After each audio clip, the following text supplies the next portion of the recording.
Good afternoon, everyone. Welcome to our IFRS 17 education event. The aim today is to provide an introduction to IFRS 17 and show how it applies to legal and general. We will talk you through our approach and some of the decisions we have made and how these will indicatively impact the balance sheet and P&L. Before I start, please note that the usual forward-looking statements apply. The information and numbers are preliminary, unaudited and subject to change as we continue to refine the output. Some headline messages to start. IFRS 17 is an accounting change only. It does not lead to a change in the underlying economics of our annuity and protection businesses. It simply changes the timing of profit recognition. It does not impact earnings from our non-insurance businesses like LGIM or LGC. And more generally, it does not impact our strategy or our solvency position. It does not impact capital or cash generation, and it does not impact our dividend paying capacity or appetite. IFRS 17 will create a transition day CSM and risk adjustment stock of 13 to 14 billion pounds. This represents a significant store of value. As we demonstrated at the half year, we are on track to achieve our cumulative cash and capital generation ambitions, even under a zero growth scenario. We expect a more stable and predictable profit profile under IFRS 17, giving even more confidence in our ability to grow EPS faster than DPS. And we remain on course for cumulative net surplus generation to exceed dividends over the 2020 to 2024 ambition period. It is important to highlight that IFRS 17 does not change the board's view on the strength of the group's cash and capital generation profile. To that end, and underlining our confidence in that profile, we've stated today that the board's aim is to continue to grow the dividend at 5% per annum out to 2024. In terms of timing, we're planning to adopt both IFRS 9 and 17 from the 1st of January.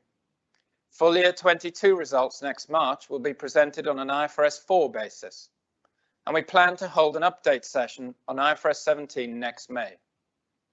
Half year 23 next August will be the first official reporting period under IFRS 9 and 17. This will include half year 22 and full year 22 comparatives. IFRS 17 will impact the profit recognition of our pension risk transfer, individual annuities and protection businesses. It will not impact workplace savings, lifetime mortgages, fintech, LGIM or LGC. In terms of adoption, we are applying the general measurement model to all our in-scope businesses. IFRS 17 introduces a contractual service margin, or CSM. This represents a store of future profits held on the balance sheet, which will be released into profit over time. Here we show a simple illustration of the key accounting differences in writing new annuity business between IFRS 4 and IFRS 17. The notable differences are the basis of valuation of the liabilities and the subsequent deferral of the day one new business profit. This is instead recognized via the CSM, which is released over the life of the contract. Under the general measurement model, the CSM is always calculated at the inception date discount rate. This is locked in and therefore does not respond to any subsequent changes in discount rate due to market conditions, leading to greater stability of future profits. Another change is the introduction of the risk adjustment. This replaces the prudence that was in the old regime with a separate balance sheet item reflecting the compensation required for non-financial risks. We have broadly calibrated our risk adjustment to the 85th percentile on a one-year VAR basis, highlighting the prudence in our reserving. Again, this is expected to be released over the life of the contract. On transition, we expect to create a CSM and risk adjustment of 13 to 14 billion pounds, a significant store of future value, and we expect equity to reduce by around 5.5 billion pounds. Partially offset in the CSM and risk adjustment creation is a benefit from the remeasurement of liabilities to reflect the removal of the implicit IFRS 4 prudent margins. In addition, there are changes to discount rates and the removal of non-attributable expenses. It is worth noting that the CSM doesn't reflect the future value from additional investment margins either, which should emerge as future profits. The application of IFRS 9 will have a comparatively small impact on equity, driven by the exclusion of unrealized gains in relation to a small proportion of assets reclassified from fair value to amortized cost. Finally, on tax, upon transition, a deferred tax asset is set up, which will run off over the next 10 years against the tax losses created as a result of the reduction in equity. Overall, this will have a neutral impact on our effective tax rate. It is worth noting that despite the overall reduction in equity, we still have significant levels of distributable reserves at LGAS insurance entity and group level, which further underpin our confidence in our commitment to a progressive dividend. Here we show the Solvency II balance sheet alongside the IFRS equity plus CSM net of tax. We believe it is important to consider CSM alongside equity, given the large stock of future earnings. This approach highlights the inbuilt value of our existing business, although it excludes new business franchise value, investment margins for the annuity business, and future non-insurance earnings, which are additional sources of value. The CSM represents a key driver of future profits. Annual interest is added to the CSM each year based on the average weighted locked-in rate from inception. At transition, this is around 3%. The new business CSM will be important in showing how new business contributes to the value of the in-force portfolio and ultimately the profitability of the business. The CSM also removes the volatility of assumption changes from the P&L. These demographic assumption changes will now be added to the CSM and released over the remaining life of the contract. Growth in the CSM balance will lead to higher releases and therefore higher future profits. Roughly 80% of the 13 to 14 billion pounds of CSM and risk adjustment is from the annuity business, with UK and US protection making up the remaining balance. Focusing on the annuity business, this slide also highlights the stable profit release we expect to earn over time, given that the CSM and risk adjustment unwind is the main driver of profit. We expect the CSM to run off at an average of 8% per annum over the lifetime of the in-force portfolio. Our focus remains on writing profitable new business volumes in line with our stated ambitions. The incremental profit added from new business will add to the stable profit profile of the in-force book, creating attractive growth over the medium term. As an example of the potential value created from new business, writing £10 billion of PRT would create around 900 million of CSM and risk adjustment in the year it was written. This is broadly equivalent to our average Solvency II new business margin for PRT. We would expect this level of new business written annually to deliver 6 to 7% compound annual growth in PRT operating profit over the plan period. Clearly, this would be higher if we wrote more than 10 billion per annum, given the current demand in the market. Investment return is the other main source of profit under IFRS 17.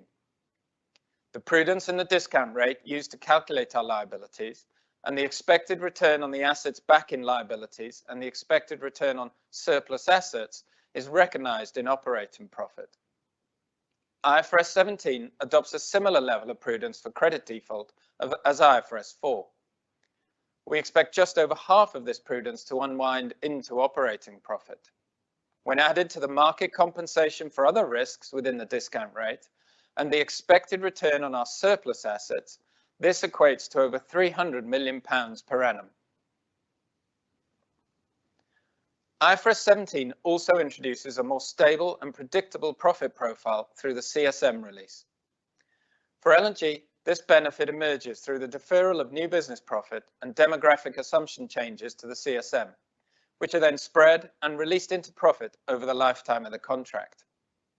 Historically, these two components have made a meaningful contribution to group operating profit from divisions. Assumption changes have been difficult for the market to predict and often considered by analysts as exceptional.